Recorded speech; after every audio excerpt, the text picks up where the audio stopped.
Assalamu alaikum. In this video, how to resize text box Photoshop without resizing text.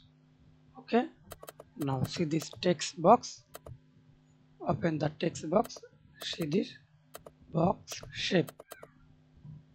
Resize for two-way. Apply on. Control T. Hold Shift for fix size.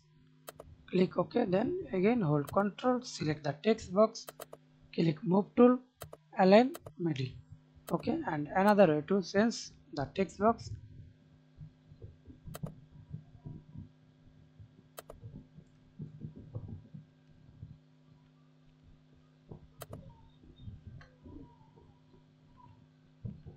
press enter.